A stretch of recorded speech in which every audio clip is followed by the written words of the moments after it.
Assalamualaikum warahmatullahi wabarakatuh.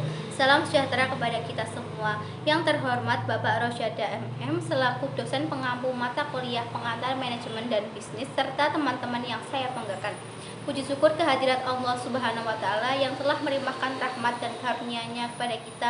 Shalawat dan salam tak lupa kita curahkan kepada junjungan Nabi besar Nabi Muhammad SAW. Kami dari kelompok 3 akan mempresentasikan hasil tugas kami yang berjudul Lingkungan dan Budaya Organisasi. Sebelumnya saya akan memperkenalkan anggota kelompok 3 yang terdiri dari saya sendiri, Siti Umi Nafi Al-Salwa, NIM 4121006 sebagai moderator dan presentator pertama. Yang kedua, Muhammad Nafid Himamunah, NIM 4121060 sebagai presentator kedua. Yang ketiga, Ayu Milasari, NIM 4121043 sebagai presentator ketiga. Untuk pembahasan yang pertama tentang definisi lingkungan dan budaya organisasi akan disampaikan oleh saya sendiri, Siti Umi Nafi Al-Salwa. Lingkungan organisasi adalah segala sesuatu yang dapat memengaruhi kelangsungan, eksistensi atau keberadaan dan lain-lain yang menyangkut baik dari dalam internal maupun dari luar atau eksternal. Oleh sebab itu, manajemen strategi ini harus terus-menerus dapat menyesuaikan dengan lingkungan yang selalu berubah-ubah agar tujuan dari organisasi tersebut tetap tercapai dan tetap bertahan. Karena perubahan lingkungan menawarkan peluang dan ancaman yang memengaruhi organisasi.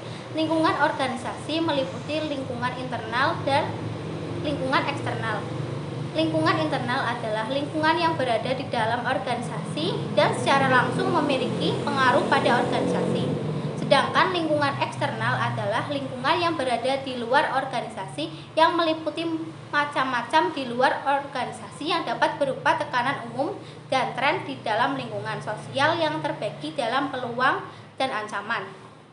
Sedangkan budaya organisasi dapat didefinisikan sebagai perangkat sistem atau norma-norma yang berlaku dan disepakati oleh para anggota organisasi sebagai pedoman perilaku dan pemecahan masalah-masalah organisasinya. Budaya organisasi juga disebut budaya perusahaan, yaitu seperangkat nilai-nilai atau norma-norma yang dianut bersama oleh para anggota organisasi sebagai norma yang berlaku dalam menyelesaikan masalah-masalah organisasi perusahaan. Dengan demikian, maka budaya organisasi merupakan jiwa organisasi. Yang kedua, macam-macam lingkungan. Kegiatan manajemen yang dilakukan semestinya mempertimbangkan faktor-faktor lingkungan yang terkait dengan organisasi baik langsung maupun tidak langsung. Lingkungan apa saja yang terkait dengan organisasi? Lingkungan yang terkait dengan keberadaan organisasi dapat dibagi dua. Lingkungan internal yang terkait dengan keberadaan sebuah organisasi dan lingkungan eksternal yang terkait dengan kegiatan operasional. Lingkungan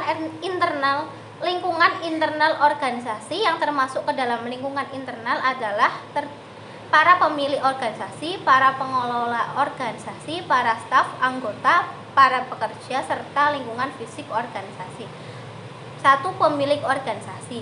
Para pemilik organisasi adalah mereka yang secara historis maupun hukum dinyatakan sebagai pemilik akibat adanya pernyataan modal, ide, ataupun berdasarkan ketentuan lainnya. 2. Tim manajemen adalah orang-orang yang menurut para pemilik organisasi dinyatakan atau ditunjuk sebagai pengelola organisasi dalam aktivitasnya sehari-hari untuk suatu periode tertentu. Orang-orang ini bekerja secara profesional berdasarkan tugasnya masing-masing dan dalam periode tertentu harus melaporkan setiap kegiatannya kepada pemilik perusahaan. 3. Para anggota atau para pekerja. Para pekerja atau para anggota dalam sebuah organisasi merupakan unsur sumber daya manusia yang sangat dominan dalam sebuah organisasi karena biasanya jumlah yang merupakan paling besar dalam sebuah organisasi. Para pekerja inilah yang sehari-hari bergelut dengan aktivitas operasional perusahaan dan menjalankan tugas-tugas keseharian berdasarkan apa saja yang telah ditetapkan oleh tim manajemen perusahaan. Yang keempat, lingkungan fisik organisasi. Pemilik organisasi, pekerja, dan tim manajemen merupakan orang-orang atau sumber daya manusia yang dimiliki oleh perusahaan. Sebagaimana yang telah diterangkan, organisasi memiliki sumber daya yang tidak hanya orang-orang tetapi juga sumber daya uang, sumber daya alam, maupun sumber daya informasi. Perkenalkan, nama saya Muhammad Nafid Mamuna, NIM 41211060. Di sini saya akan melanjutkan presentasi yang telah dijelaskan oleh Mbak Salwa, yaitu membahas tentang macam-macam lingkungan. Lingkungan eksternal organisasi, lingkungan yang terkait dengan kegiatan operasional organisasi, dan bagaimana kegiatan operasional ini dapat bertahan dalam kegiatan operasional. Perusahaan berhadapan dan senantiasa berusaha untuk menyesuaikan diri dengan lingkungan-lingkungan yang terkait langsung atau lingkungan mikro perusahaan dan lingkungan yang tidak terkait langsung atau lingkungan makro.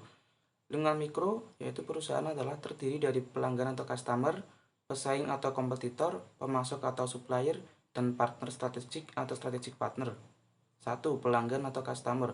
Para pelanggan atau konsumen adalah mereka yang secara langsung memanfaatkan, menggunakan, dan mengajukan permintaan atas barang atau jasa yang ditawarkan oleh organisasi. Dapat dikatakan pula bahwa para pelanggan merupakan salah satu alasan kuat mengapa sebuah organisasi perusahaan berdiri dan beroperasi. Para pelanggan inilah sumber pendapatan organisasi. B. Pesaing atau kompetitor. Pesaing adalah organisasi bisnis lain yang menjalankan bisnis yang sama dengan organisasi yang kita jalankan.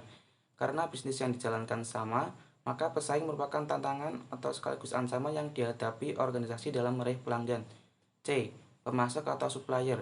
Pemasok adalah pihak yang terkait langsung dalam kegiatan bisnis dari sebuah organisasi, khususnya organisasi yang melakukan kegiatan produksi barang jadi dari berbagai jenis bahan baku. D. Partner strategis atau strategis partner. Partner strategis adalah perusahaan yang lain menjalankan bisnis yang berbeda dengan perusahaan kita, tetapi secara bersama-sama bisa menjadi mitra kita dalam menjalankan bisnis yang saling menguntungkan kedua belah pihak. Kemudian lingkungan makro perusahaan adalah lingkungan yang memiliki cakupan yang luas di masyarakat. Meski pengaruhnya tidak secara langsung, seseorang pemasar tetap harus mengawasi dinamikanya. Ada 5 aspek yang mempengaruhi perusahaan dari sisi eksternal makro. Berikut lingkungan yang meliputi. Yang pertama yaitu aspek demokrasi. Aspek demokrasi yang berhubungan dengan kondisi penduduk dilihat dari usia, jenis kelamin, lokasi, pekerjaan, persebaran kepadatan, dan indikator-indikator lainnya. Kondisi demokrasi sangat mempengaruhi aktivitas pemasaran sebab penduduk adalah pihak dalam dilibatkan dalam kegiatan tersebut. 2. Aspek ekonomi. Faktor daya beli masyarakat serta tren belanja mempengaruhi pemasaran. Adanya inflasi, pertumbuhan ekonomi, dan sebagainya menjadi faktor perubahan aspek ini. 3. Aspek sosial. Gaya hidup masyarakat merupakan aspek sosial budaya yang mempengaruhi keputusan ekonomi. Aspek ini cukup sulit diubah dalam waktu singkat karena sudah tertanam sekian lama, bahkan secara turun-temurun. Oleh sebab itu, seorang manajemen perlu mengikuti kondisi yang terjadi. Apabila ada perubahan, maka harus cepat merespon agar dapat menciptakan sesuatu yang dapat atau yang bisa dikonsumsi. 4. Aspek teknologi.